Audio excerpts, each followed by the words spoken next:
Welcome back, everyone, to the 6th episode of Love Adapted. This week's story is full of heart and emotion, and it's about a character that is finding herself again after losing her mom. And listen, this one is always tugging at my heartstrings because my mom is my best friend. And, this story, there's just so many tears that have been shed as I read it, as I watched it, and really, it's a great reminder of how love can guide us through loss. So let's jump right in.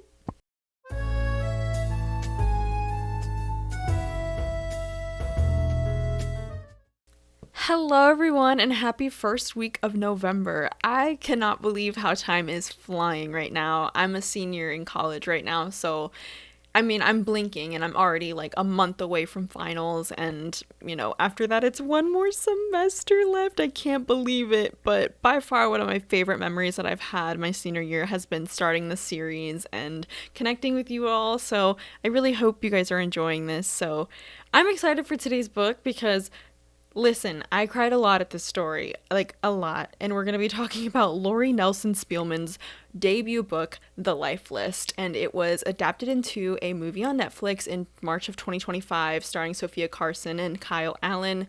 This story is so beautiful. It's just such like a heartwarming, it's heartwarming, it's heartbreaking, but ultimately it's about self-discovery and how the character in the movie, Alex, but in the book, Brett, are finding themselves again after losing their mom, and how their whole life is just flipped upside down. They had the perfect job, relationship, and everything was seemingly perfect, but we realize in a little bit of, did she settle?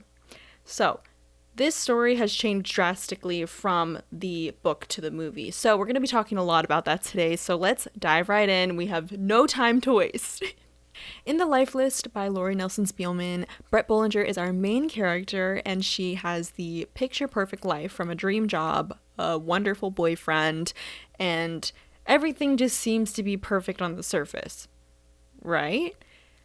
And then we learn that her mother passes away and her entire world comes crashing down, and instead of receiving this simple inheritance, she instead gets a challenge from her mother beyond the grave. And so she has to complete a list of goals that she had that she wrote as a teenager.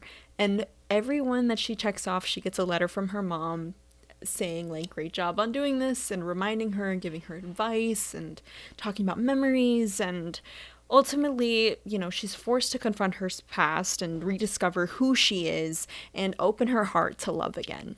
Netflix's The Life List brings Spielman's story to life, but with a lot of drastic changes. Starting with our main character, Alex Rose. When her mother's cancer returns, Alex's world changes forever, and after her passing, Alex expects to receive her inheritance in the form of becoming the CEO of her mother's company. However, she's instead fired from her head of marketing position and given a list of goals that she's made as a teenager.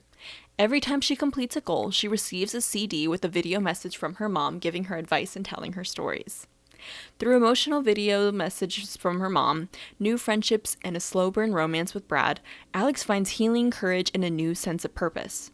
I've noticed a lot of big differences from the book to the movie, and sometimes changes are essential because you can't always bring certain elements to life. However, there are also a lot of moments where I'm wondering, am I watching the same story? Starting off strong, the main character's name. In the novel, her name was Brett, and in the movie, her name is Alex. And this change also happens with her brothers, who in the novel were named Jay and Jode, and in the movie are Lucas and Julian. Now, this is a common practice that happens from book to movie adaptations.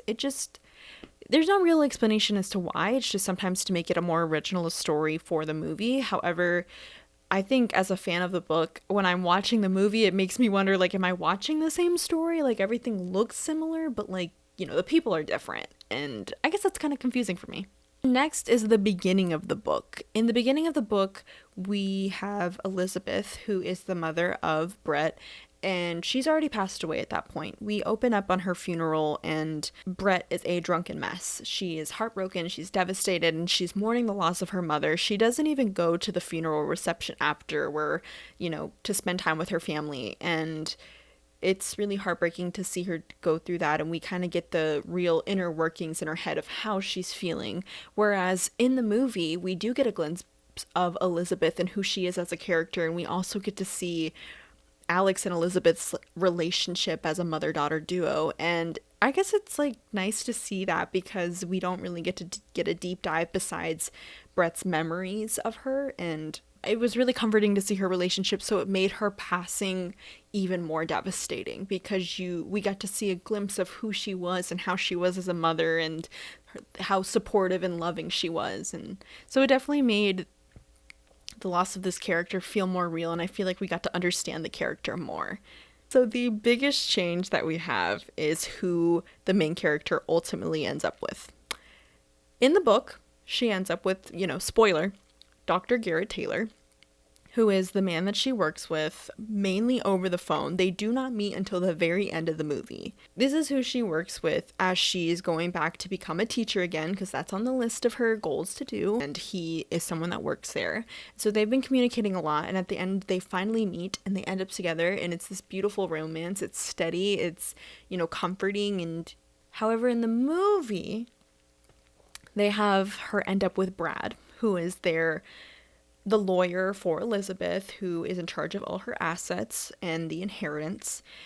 They ended up together. However, in the movie, it kind of makes sense because, they still feature Dr. Garrett Taylor, but they kind of have them split at the end of the movie because they just aren't similar anymore. Like, I think their lives are just on different paths, and she is just someone who is more outgoing and has, loud friends and enjoys having fun, and he just likes having a serious, quiet, or introverted life. And, it just wasn't working for them to live a long-lasting relationship together.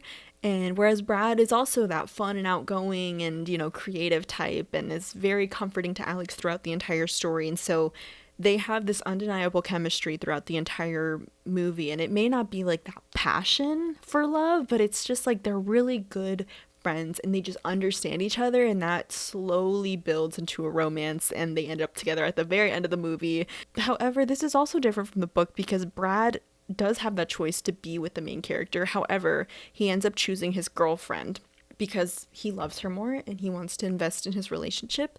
And in the movie, he does quite the opposite. And his girlfriend ends up leaving him because she's jealous of his relationship with Alex. And so because of that, he's then being like, screw it, I will now dive into this relationship with Alex because I've secretly had feelings for her this entire time and I've just never told my girlfriend. And I don't know, I think it just hurts the integrity of their relationship because it's just, oh, you've been emotionally cheating on your partner this entire time. But they do have that undeniable friendship and chemistry that has just built throughout the story. However, how it went down was just like painful. So both versions of this story tell the same story at heart, but the way they go about it, of course, is very different.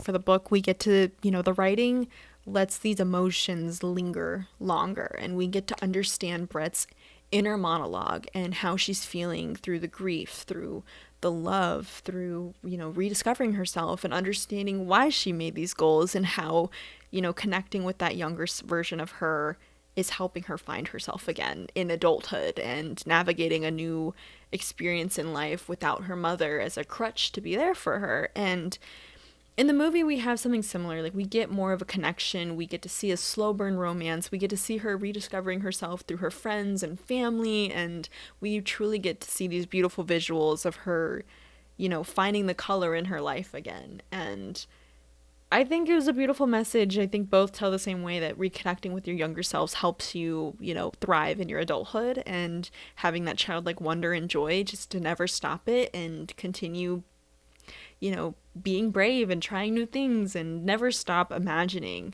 what life could be like and trying new things, because, settling is just the worst enemy, because you're not going out in the world and discovering what else could be out there. You're just doing what's comfortable, and it's really important that you sit in your discomfort and grow.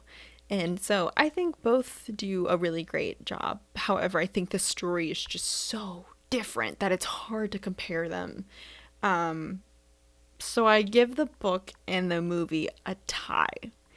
Really, because I think they tell such a different story that it's hard to compare them. And so, I really, really, really, really, prefer the book because I like the emotion. I like that we get a deeper focus on how she's feeling and how she achieves these goals and her relationship with, Dr. Garrett Taylor, but it's not the focus. Whereas in the movie, it's like, it's just complicated emotions and feelings. And yes, she's rediscovering herself, but, it's also just more tension and drama. And it's just not true to what the book and I think Spielman's vision was, and maybe it's just more adapted to what it is modern day, but I definitely prefer the book over the movie, even though the movie has a soft spot because I love it. It's just so emotional. I will still, like, it's a comfort movie for me, and I'll watch it when it's raining and, I'm comfy inside, but I do ultimately love the book more. We have reached the end of another chapter of Love Adapted. I hope you enjoyed this week's episode, and if you did, tell me in the comments below, are you team book or team movie? Make sure to subscribe because you won't want to miss next week's episode where we start our 2-part finale. And this is going to be part 1 where we're going to be breaking down the 3 seasons of The Summer I Turned Pretty. I am so excited for us to dive in and go to Cousins Beach and talk about the love triangle that is debated across the world. Like, this series has been so popular and it is by far my favorite series of all time. I love the books, love the movies, so it'll definitely be an exciting watch. And also, if you would like more book lover content, be sure to follow me on TikTok and Instagram at Love Adapted. But until next time, keep your hearts open and your bookmarks ready. Bye bye!